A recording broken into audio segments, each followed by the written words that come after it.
before you submit that application to us. If you are ever missing anything, always look at this checklist to reference. Just know anything like that could always cause delays in your application. So we truly ask everyone to use this as their biggest tool when they're going through their whole application process. All right. So in order to kind of start that application process, you need to know who is the applicant. So there's a couple of different ways that you can apply for a license. So you can apply as a sole proprietorship, meaning there's no actual business. It is just you as an individual being licensed. That sole proprietorship would be just named as what matches on your ID. So it'd be your full legal name. Or you could do a partnership, which is usually two people. Usually same thing, the entity name would be their legal names. Or you have the ability to apply as a corporation or LLC.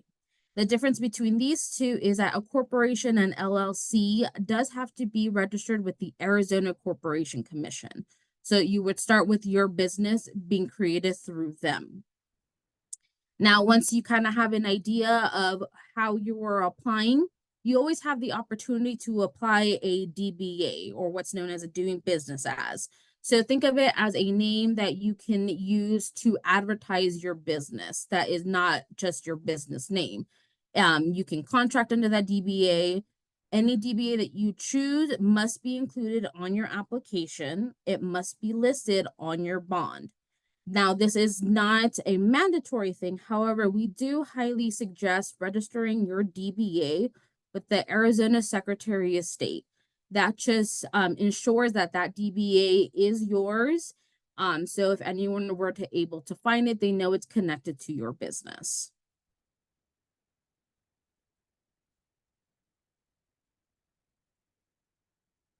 All right. Now, once you kind of have an idea of how you were applying, now you kind of need to know what you were applying for. So license classifications, we have several different classifications that touch different scopes of work. We have licenses that do residential, commercial, they do both. They can be more of an engineering style, like public right-of-ways, or specialties, being just a very small scope, like flooring or electrical, anything like that. On our website, we do have this little list of all our classifications, and it's broken down into each one and describes their scope of work. So reading the descriptions kind of give you an idea of what you are able to do with that specific license classification. If you're still not sure which classification is best, or maybe you're finding a couple different ones that you can possibly need, we do recommend you sending us what's called a scope determination request, being super specific on the form, just letting us know, if you're working residential, commercial, public right-of-ways, an estimated dollar amount of your project, and that kind of helps the scope committee determine which classification your scope of work fits best.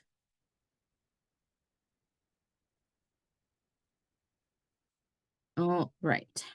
So this is specific to the qualifying party. The qualifying party is who is the person in charge of overseeing the work.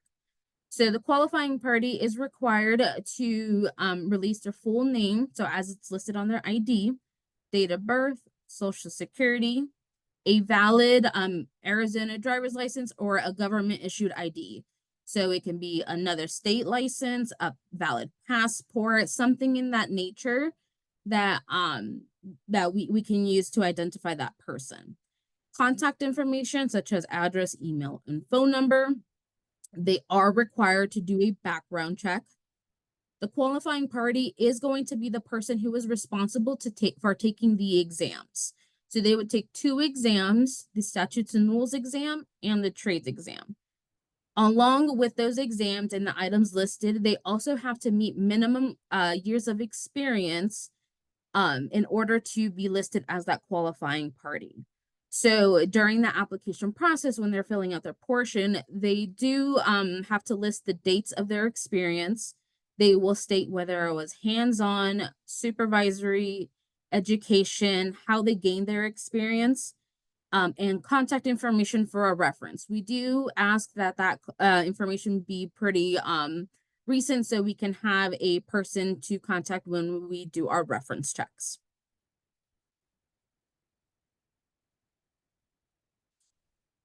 All right, so in-state waivers. So this is only applicable for applicants who are already in the state and have been licensed here in Arizona.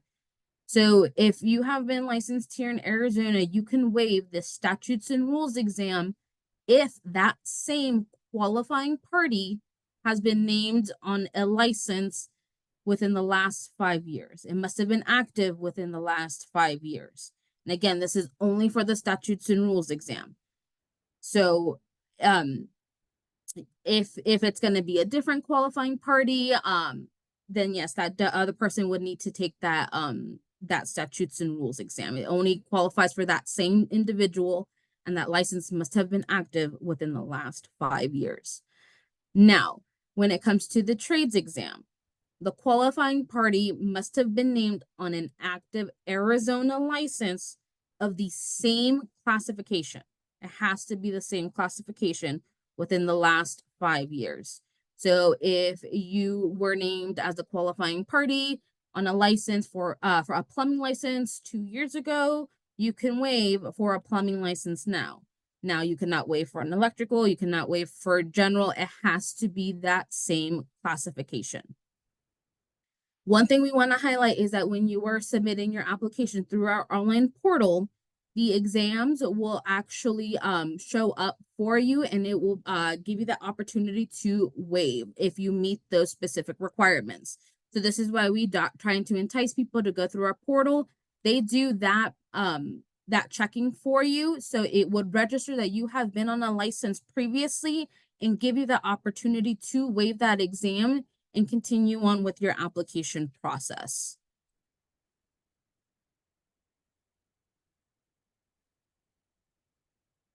Oh, right. So one thing is we do not pre-approve waivers. So if you have an out-of-state license, we cannot tell you right now if it's going to be a license we can waive the trades exam.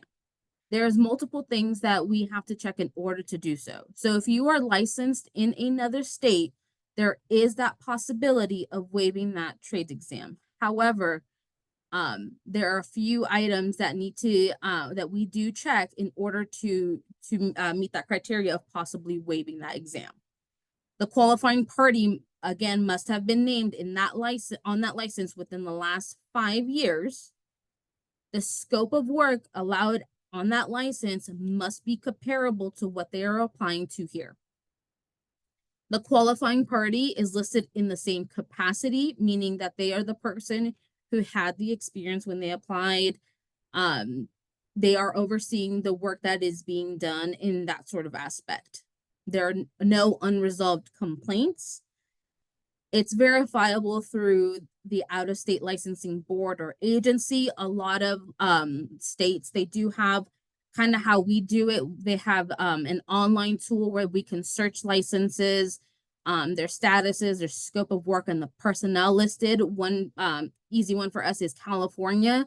All their information is available online, and that is what we use to compare to what application we have to see if it's something that we can possibly waive. The out-of-state waiver does not waive the statutes and rules exam. Even if you took that statutes and rules exam in your state, all statutes, all rules are different from state to state. So that exam would still need to be passed in order to continue. Out-of-state license information should be provided at the time of the application or uploaded to our form, the out-of-state waiver form. So you do have a couple options on how you disclose that license, but when you are filling out your application, we need that information so we can go through these checks to make sure it's something that we can waive for you as we review your application in its entirety.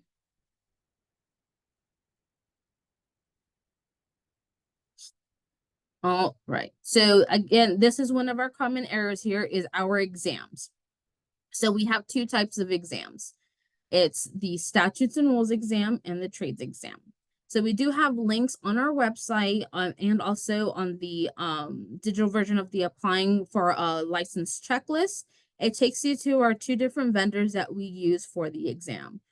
So the SRE is more like a training course. It goes through the statutes, rules, major items that are discussed during that is need to know for applying for a license here in Arizona. It is a self-paced exam, so when you log in, you are able to log back out after working on some of it.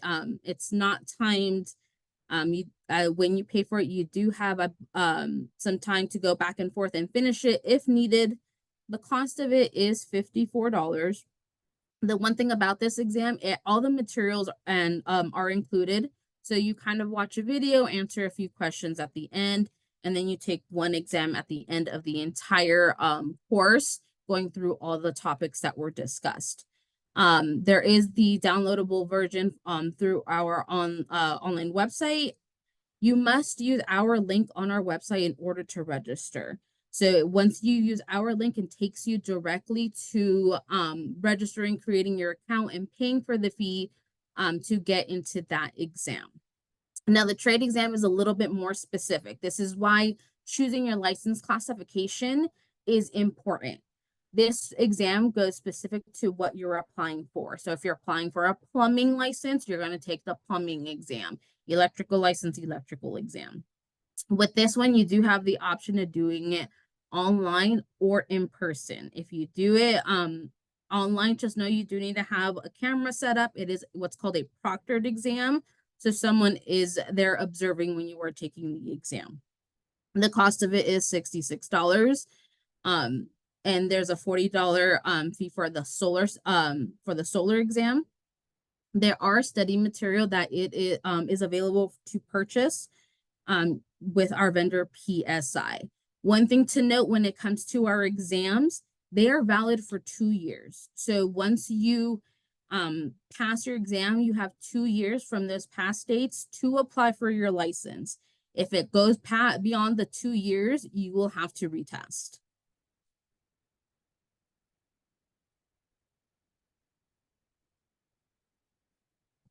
All right, so this information is going towards the trades exam. So on our website, we do have this little section for passing examinations, and it gives you the PSI link where you go to sign up, but it also gives you this information called the PSI Candidate Information Bulletin. This is very important to look at. It does describe the test. It gives you a lot of information on kind of what your test is going to look like, your outline of it. So what contents are involved in the exam, the number of questions, minimum passing score, and the time allowed on the specific exam. It also gives you a reference list of items that they do use to create that exam, and it gives you what you are allowed to bring into the exam center. This is a good tool to use because it does list the specific books that were used for that exam. So you can purchase those books to use for study material. So keep that in mind. If you are looking for specific editions of certain books for your exam, the PSI Candidate Bulletin is the best place to look so you are prepared for your exam and you know what to study for.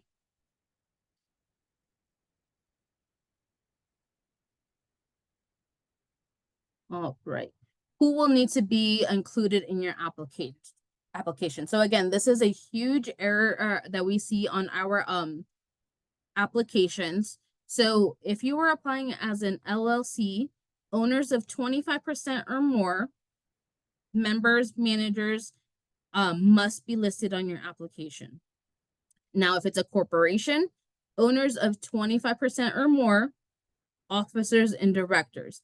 The biggest thing to note is that anyone who is listed on Arizona Corporation Commission must be listed on your application. So this is a list of the items that are going to be asked for everyone that is listed. So their name, date of birth, ID being, again, another common thing that is missed. All contact information such as email, address, phone number, their title or ownership. and a completed background check. So all people listed on that application would require a background check.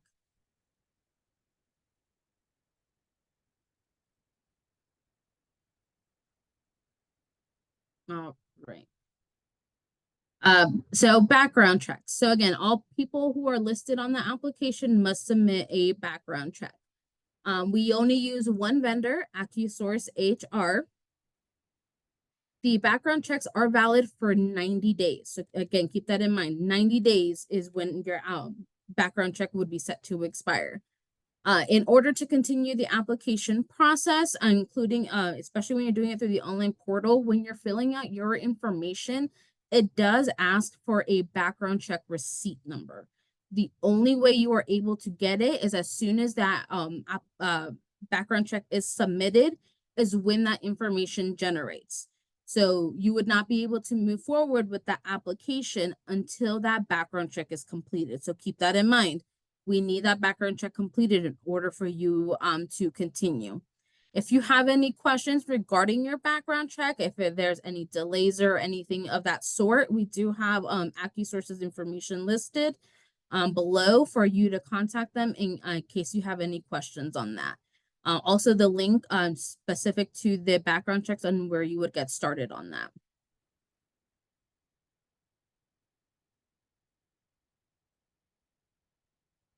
All right, workers' compensation. So if you have employees, you need workers' compensation.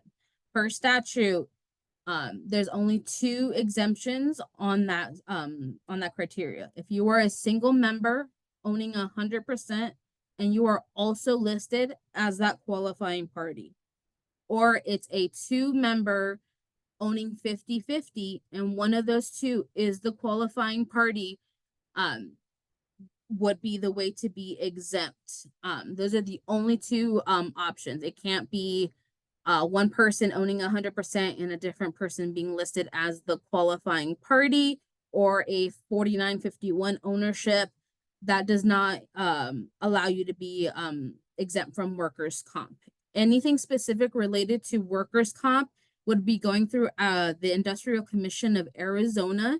They oversee all those statutes.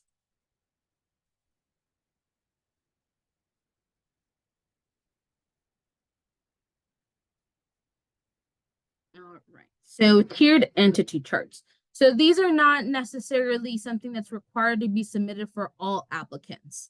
This is only towards if your business is owned by another business. So if it's owned by a trust, if your LLC is owned by another LLC, anything of that sort is when you would need to create this tiered entity chart. So it just shows the flow of ownership. We need to see where the ownership lies, basically who is the actual responsible party for the applicant. So anyone owning 25% or more would be listed on this chart. Same thing goes for them. They would need a background check and photocopy of their ID. All charts should always end in a person. If it's ever a situation where it is stock owned, employee owned, shares in such a way, we would need a statement just designating that situation so we are aware that there is no one 25% or more of ownership not listed on this chart. There is an attestation and printed name and signature required by an authorized representative. So anyone who is listed under the applicant would be required to sign for that chart. There is no specific template on how a chart would be created. You would use this instruction page as kind of a guide. All ownership structure can be very different, but we do recommend using this as a guide to help you create yours.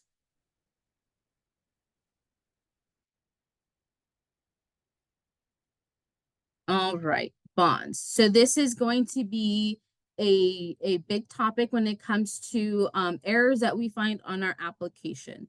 Bonds. So we have 3 types of bonds. The most common is surety, there's cash bonds, and then there's certificate of deposits.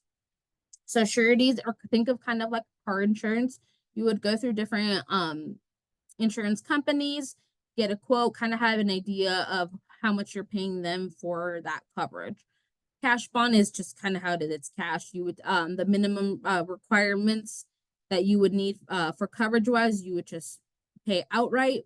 In a certificate of deposit, it's something that you would get with your bank. So there is a minimum coverage based on the estimated volume of work and license classification. So this is going back to the beginning. This is why knowing your license classification helps you get prepared for these other portions of your application. Just know if you do go through some bond companies that we have listed below, they have the opportunity to input your bond electronically through the bond portal if you are applying online. So keep that in mind. They will add that bond for you. So that does help. That's one less item you need to submit to us. And they will have all that stuff prepared for you when you are creating your application.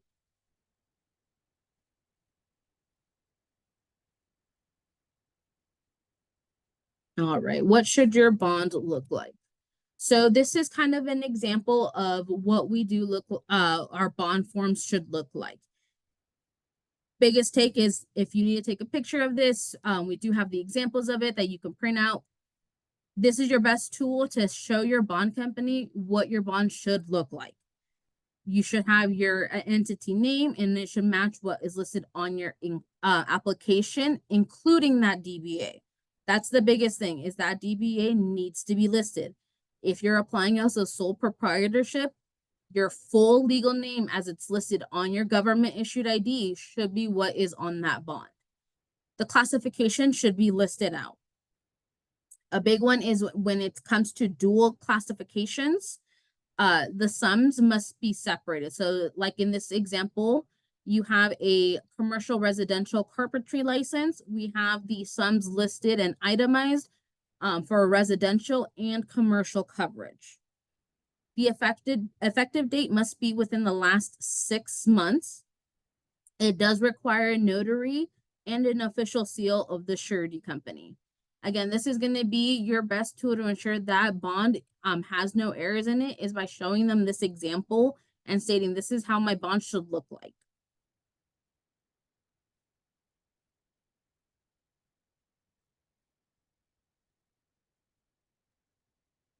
All right, disclosures. So this is any possible additional documents that could be needed in order for your application to be completed. So prior license disclosure. So if you were ever listed on a revoked or suspended license, that is something that statutorily needs to be disclosed.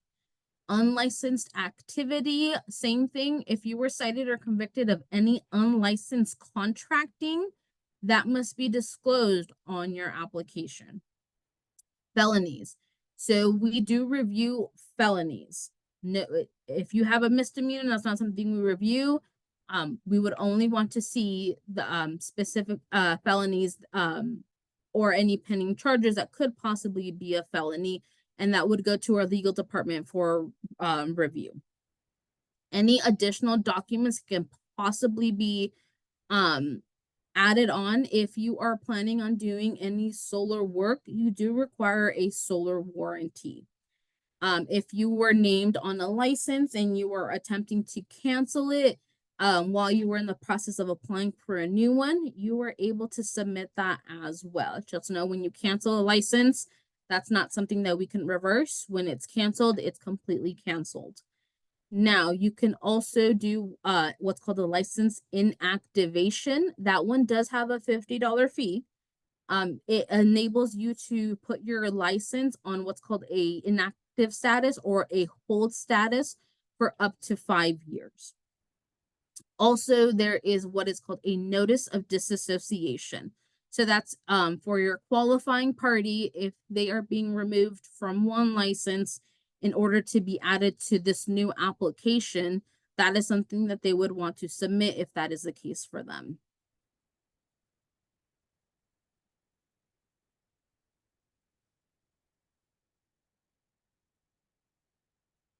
All right, fees. So every classification does have its separate set of fees.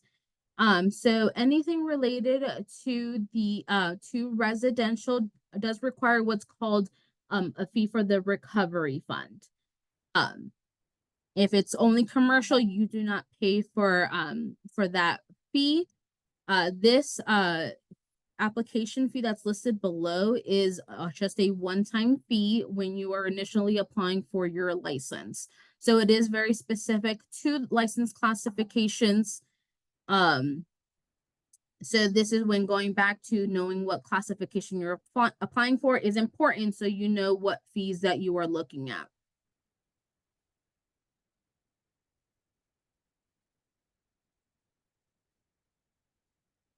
Alrighty. So again, following this checklist is going to be your best tool to know what to how to kind of go along your path to applying for a license. So going back to making sure that a legal entity is formed if you're using an LLC or corporation, making sure those exams are passed, submitting those background checks, another big tool, having that bond ready. And in the bottom, it does show any additional documents you may possibly need in order to get that application filled out in its entirety to reduce any delays or any possible um, items that could need extra review on that application.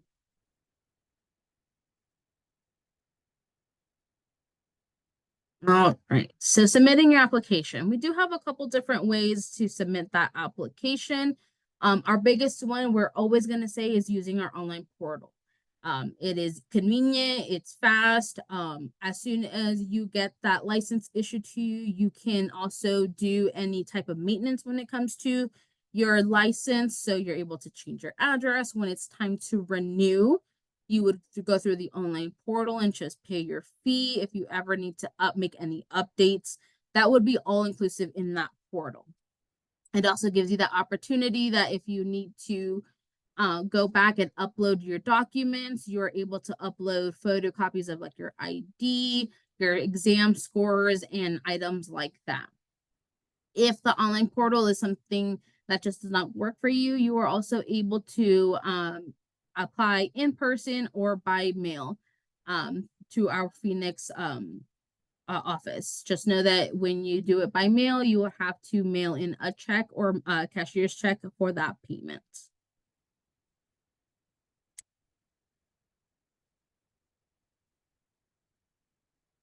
All right. So creating your portal through our website. So when you go on our website, you'll see that little my account login section. You would click on that, and it does give you that option to register for a new account. If you are unsure when it comes to how to register that account, we do have a little video off to the side there that goes through it step by step. We do recommend you watching it. It guides you through the information that is necessary in order to create that portal account and then get logged in, and then the steps you do after you log in.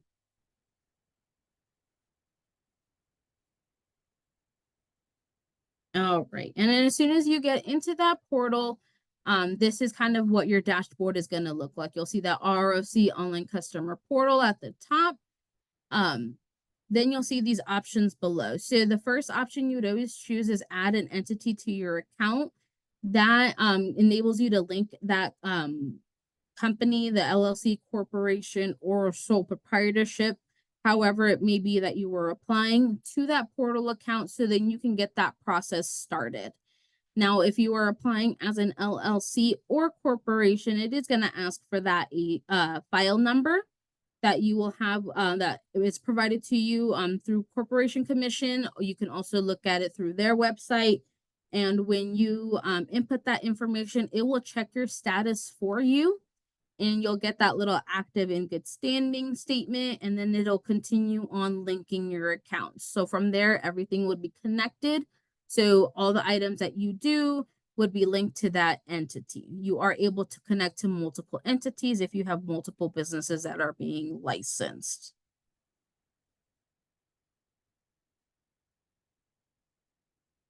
All right. So once you are logged in and get that corporation or your sole proprietorship linked to your online portal, you are going to see this button here. It says Start New Application. So that is where you will get started to get that application process going. You'll see your entity type showing that it is that LLC that you're applying under, that corporation commission. When you added that item to your account, and that is where you would go to get that process started.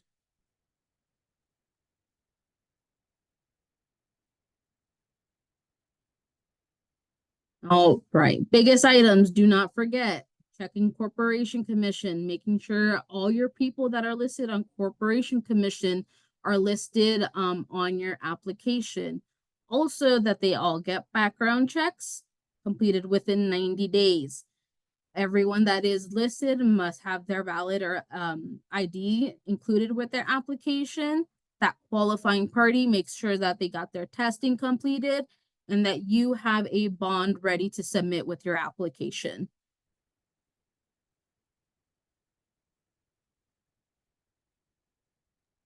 All right, thanks, Erica. Give Erica a little break here as we look to wrap up and move into the Q&A section. So just a quick reminder, we talked about it at the beginning, but please be on the lookout for an email, a follow-up email from our team. Again, it'll have a link to the YouTube recording of today's presentation. So if you want to go back, take a look at especially those bond slides, any section that you need to revisit, you will get a link to that.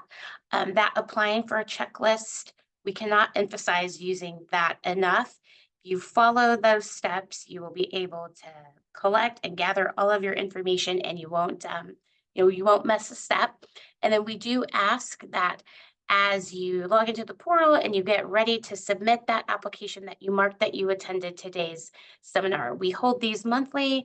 We know that they are helping our applicants through the process. We really take pride in our online portal. So please, we cannot encourage you to use that portal to submit your application. It won't let you move forward until you've completed every step. And then we also just remind you to please complete our survey. You'll get a link to that in the follow-up email as well. We want to hear from you.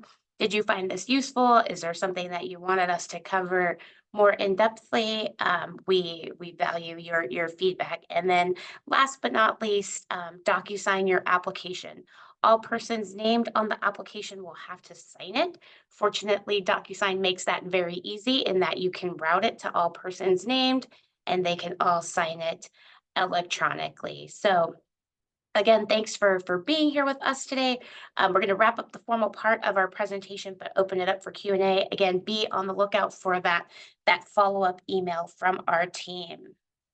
And now we have had some pretty robust questions in the chat. I did want to ask, yeah,